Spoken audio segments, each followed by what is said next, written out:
안녕하세요, 조정현입니다.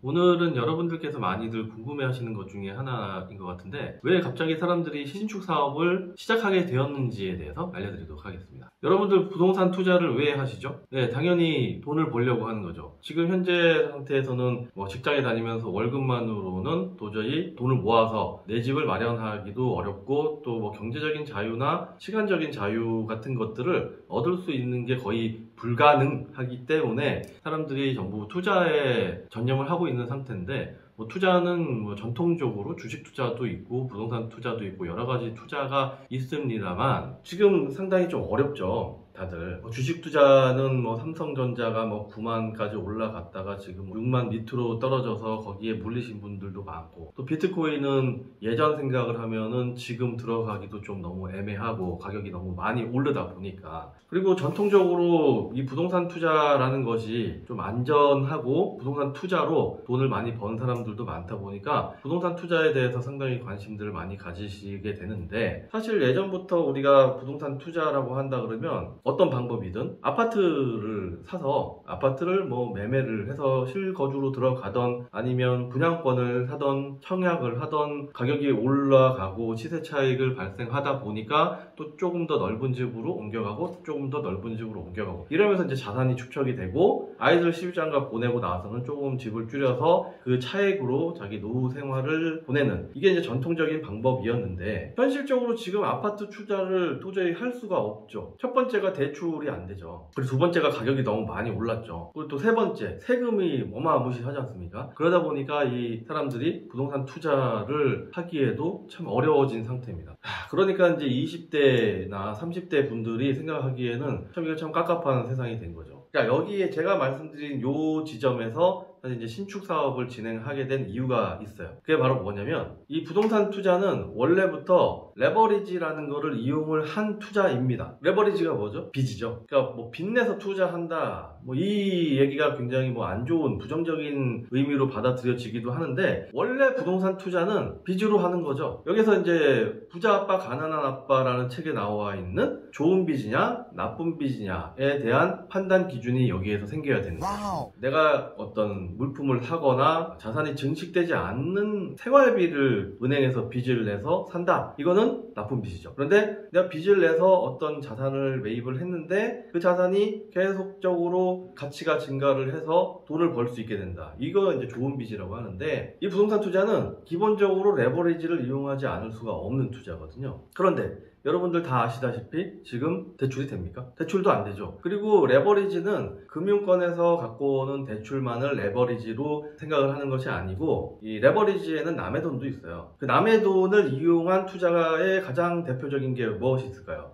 전세 끼고 아파트를 사는 거죠. 갭투자. 이 갭투자는 여러분들도 아시겠지만은 용어 자체가 요즘에 나온 거지, 이 전세 끼고 내가 아파트를 사서 일정 기간 지나가지고 얘를 매각을 하거나 내가 그 집에 들어가서 살거나, 이거는 예전부터 있었던 일이에요. 여러분들의 어머니 아버지 세대에서도 다들 그렇게 하셨습니다. 근데 이제 용어 자체가 지금 새로 나온 거죠. 약간의 개념이 좀 차이가 있을 수는 있지만, 실수요 목적이냐 아니면 내가 투자로 접근하느냐에 따라서 좀 달라지긴 하지만, 어쨌든 그 메인 기본은 남의 돈인 전세금을 이용을 해서 덩치가 큰 부동산을 적은 금액을 갖고 내가 투자를 하거나 매입을 할 수 있다는 게 기본이죠. 그래서 이 레버리지에는 금융권에서 갖고 오는 대출도 있고 남의 돈을 갖고 와서 내가 투자를 하는 이 두 가지 방법이 있었는데, 지금은 이 두 가지 방법이 전부 다 사용을 할 수가 없게 됐죠. 여러분도 다 아시다시피 금융권의 대출을 계속 쪼고 있고, 또 전세를 낀 집을 사게 되면 임대차 3법에 의해서 내가 집주인으로서의 어떤 권리 행사를 제대로 못하기 때문에 상당히 좀 어려운 시기에 와 있습니다. 그런데 지금 현재 부동산 투자 중에서 거의 유일하게 레버리지를 금융권을 통해서 내가 갖고 올 수 있는 부동산 투자 종목이 바로 이 신축 사업인 거죠. 왜 그러냐면, 신축 사업이라는 거는 정부의 입장과 같은 편에 있어요. 이 투자 격언 중에서 정부의 정책에 반하지 마라 라는 그런 투자 격언도 있는데, 이게 딱 그거죠. 그러니까 정부의 같은 편에 서 있는 거예요. 이게 무슨 얘기냐? 신축 사업을 한다는 거는 기존에 지어져 있는 주택이나 부동산을 내가 매입을 하는 것이 아니고 새로 공급을 하는 거죠. 공급이 딸려가지고 지금 계속 가격이 올라가고 있는데 이 정부 입장에서 보게 된다 그러면 굉장히 반가운 사람인 거죠. 그래서 대출에 대한 규제라든가 세금에 대한 중과라든가 이런 부분들이 신축 사업 부분에서는 없습니다. 예전하고 똑같아요. 더 강화를 시킨 게 없다는 거죠. 그래서 지금 현재도 원룸 건물이나 아니면 다세대 빌라, 상가 건물도 마찬가지지만 대출을 전체 금액에서 대출 금액을 70% 이상까지도 활용을 할 수 있는 현재 남아있는 거의 유일한 부동산 투자 항목이 신축 사업입니다. 그래서 사람들이 아파트를 투자를 하던 사람들, 재개발을 투자를 하던 사람들, 또 뭐 재건축, 분양권, 뭐 여러 가지 투자를 하시던 분들이 찾다 하다 보니까 신축 사업에 오게 된 거예요. 그 이유가 지금 정부에서 강력하게 추진하고 있는 대출 규제라든가 또 세금에 대한 부분이 어느 정도 리스크 해지가 되기 때문에 신축 사업을 하게 되는 겁니다. 현재도 전체 금액에서 한 70% 정도의 금액은 금융권에서 대출로 내가 레버리지 이용을 할 수가 있는 상태입니다. 그리고 만약에 이렇다고 하더라도 수익률이라는 거, 우리가 부동산 투자를 하는 이유는 뭐죠? 수익 때문에 하는 거죠. 수익이 안 나면 뭐 대출도 잘 나오고 세금도 뭐 중과를 안 하는데 수익이 별로 안 나. 그러면 그거 할 필요 없는 거잖아요. 그런데 이 수익률 자체도 연 수익률로 따졌을 때 최소 30% 이상은 확보를 하고 접근을 할 수가 있기 때문에 또 이 수익률 측면에서도 굉장히 좀 메리트가 있는 거죠. 그런데 예전에는 이제 그런 게 있다라는 거를 알고 있었지만 뭐 아파트를 투자를 하거나 분양권을 투자를 하거나 뭐 재개발을 투자를 하거나 이렇게 해서 하는 방법들이 여러 가지가 있었기 때문에 수익률이 조금 신축 사업 쪽이 좀 좋다고 하더라도 굳이 어렵게 이거를 배우고 새로 하려고 생각을 하지 않았는데 남아있는 건 신축 사업밖에 없다 보니까 공부가 좀 어렵지만 이 부분을 투자의 종목으로 생각을 하시고 지금 진입을 하시는 분들이 굉장히 많이 있죠. 그리고 예전부터 사실 여러분들 주위에도 집장사로 해서 돈 벌었다라는 분들은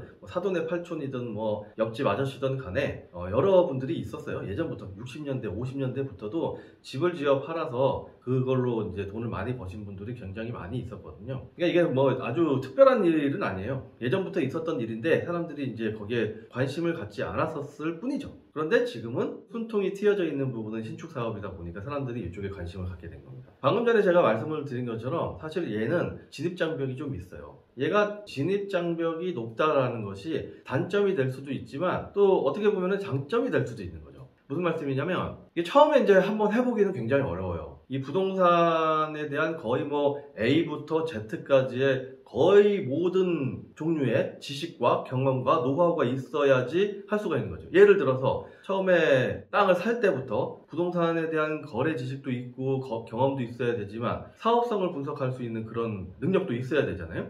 이 사업성 분석이라는 건 내가 투입을 얼마를 했는데 내가 얼마의 수익을 갖고 올 수 있느냐, 얘를 수치상으로 명확하게 만드는 걸 이제 사업성 검토라고 하는데 이런 능력이 있어야 되죠. 그리고 토지를 매입을 한 다음에는 또 설계를 해서 어떻게 하면은 내가 최적의 공사비로 또 최고의 수익률을 도출해낼 수 있는가, 이런 설계에 대한 어떤 컨트롤 능력, 그리고 시공을 할 때 어떻게 하면 조금 더 품질 좋고 안전하게 또 원가를 줄이면서 공사를 할 수 있는가에 대한 부분, 그리고 마지막에 임대를 놓거나 또 분양을 할 때 얘를 또 어떻게 팔 것이냐에 대한 부분, 이 부동산에 대한 A부터 Z까지 거의 모든 부분들이 다 망라가 되는 것이 신축 사업이다 보니까 어렵죠. 어렵지만 한 번이나 두 번 정도 내가 이걸 한번 해보게 되면 진입장벽이 높다라는 것이 그 문턱을 한번 넘기만 하면 나에게는 굉장히 블루오션이 펼쳐지게 된다라고 말씀을 드릴 수 있어요.